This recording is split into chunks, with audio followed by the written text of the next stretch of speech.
Who really has the advantage in Milan-Juventus? Will Milan stay ahead in the race for the top 4? Or will Juventus turn their recent form into a statement win against one of their biggest rivals? Let's have a look. Milan are expected to line up in a 3-5-2, while Juventus should line up in a 3-4-2-1.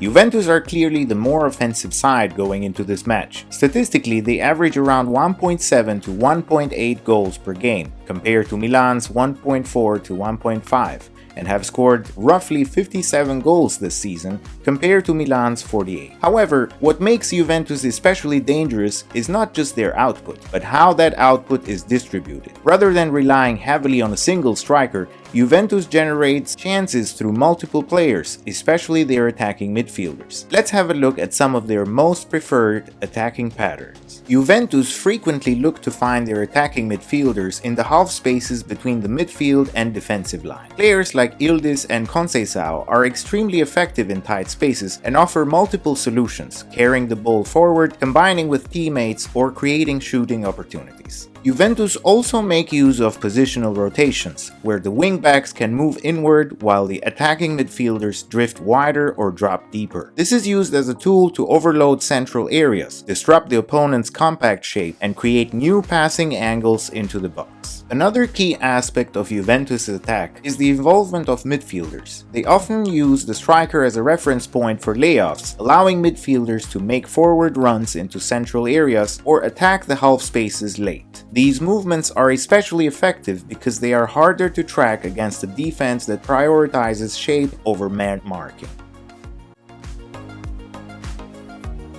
When defending, Juventus typically set up in a 5-4-1 shape. They tend to defend in a mid to high block with a relatively advanced defensive line, while the front players apply pressure on the ball, especially immediately after possession is lost. This allows them to compress space higher up the pitch and attempt to recover the ball quickly. On the other hand, Milan are the more defensive and compact team. They usually defend in a 5-3-2, maintaining a deeper line and rarely engaging in aggressive pressing. In fact, compared to other top Serie A sides, Milan rank among the teams with the lowest pressing intensity. Instead, the midfield focuses on protecting central corridors and half spaces. The defensive line remains compact and disciplined, and players rarely step out of position unnecessarily. This is where Milan can be most dangerous. Against stronger opponents, they have frequently relied on their ability to counterattack. Upon intercepting a pass or recovering possession, Milan do not build slowly. They immediately look forward. Pattern is very direct. A quick vertical pass followed by immediate forward runs. Players like Leao and Pulisic instantly attack the space, exploiting the gaps left behind when Juventus commit players forward. This ability to transition quickly could become a decisive factor in the match. Overall, this sets up a clear tactical contrast. Juventus will look to control the attacking phases through structure and positioning, while Milan will rely on discipline, compactness, and the ability to strike quickly in transition. What makes this matchup particularly interesting is not just the tactical contrast, but also the context both teams are coming into this game with.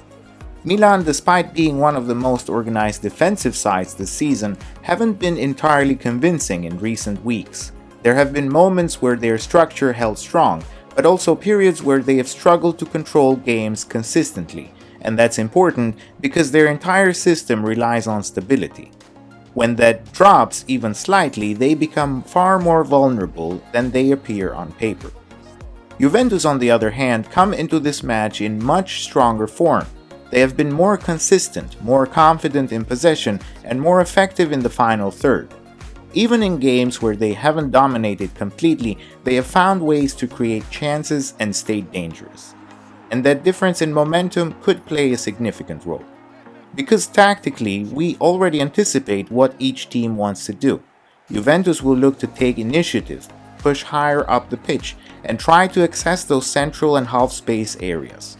Milan, meanwhile, will be comfortable sitting deeper, staying compact, and waiting for the right moment to break. But matches like this are often decided by something more subtle.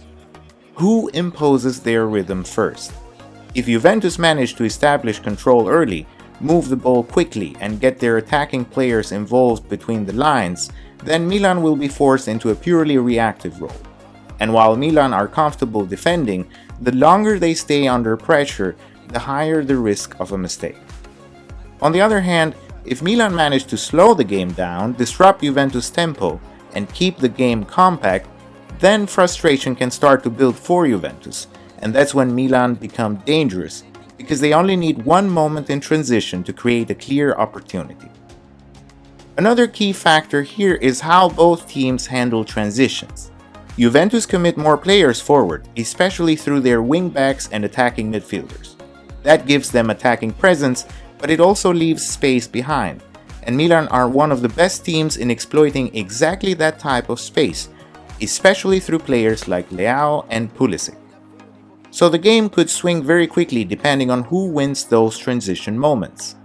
In terms of the overall outcome, everything points towards a tight match. Historically, these games tend to be low scoring, and tactically both teams have structures that naturally limit each other's strengths. Juventus may have the edge in terms of attacking variety and current form, but Milan's defensive discipline and counter-attacking threat make them extremely difficult to break down. So the most likely scenario is a game with a very few clear chances, where moments of quality or mistakes become decisive. And with that in mind, a draw feels like the most logical outcome. Something like a 1-1 or even a 0-0 wouldn't be surprising at all. Thanks for watching.